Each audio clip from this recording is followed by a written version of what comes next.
Cecil Vasquez, sa aming matyaga at masipag na punong guro, Ms. Norin A. Sagun, sa aming school director, Engineer Vernon A. Sagun, sa mga guro ng paaralan, sa kapwa ko magulang, sa mga kaibigan at isang magandang araw po sa inyong lahat.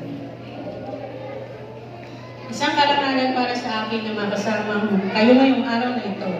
Bilang isang ina, labis kong pinahalagan ng papel na ginagampanan ng paaralan sa pag-unlad ng ating mga anak. Ang paaralan ay hindi lamang isang lugar ng pag-aaral kundi isang tahanan din kung saan sila nagkakaroon ng mga kaibigan, natututo ng mga bagong bagay, at lumalago bilang mga individual. Sa araw na ito, magkahalong lungkot at saya ang aking nadarama. Saya sapagkat napagtagumpayan ng aking anak ang isa sa mga hakbang para sa kanyang mga pangarap. Ngayon ay tatanggap siya ng diploma para sa kanyang pagtatapos sa elementarya.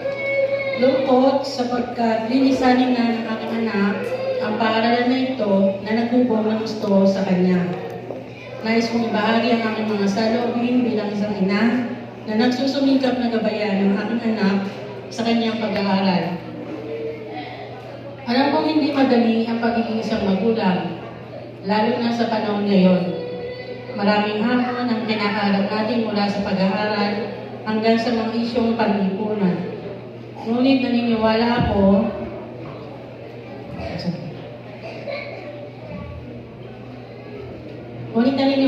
na sa pamamagitan ng pakipagtulungan, magagawa natin mapagtagumpayan ang mga ito. Ang pagpili ng isang paaralan na papasukan ng aking mga anak ay napakahirap na gawain para sa akin dahil dito nakasalalay ang paghubog at paglinang ng kanilang mga talino at talento. Hindi ako nagkamali sa pagpili. Sa paaralan ito, Nazareth Academy of San Jose del Monte Incorporated dahil hindi lang nila naibigay ang expectation ko kundi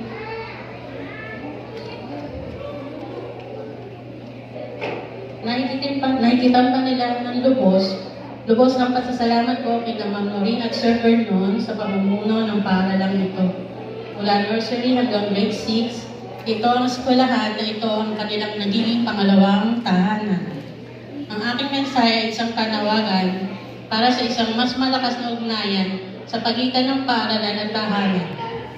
Sa mga magulang, hikayatin natin ang ating mga anak na magsikap sa kanilang pag-aaral. Maging modelo tayo ng disiplina at pagmamahal sa kanilang pag-aaral.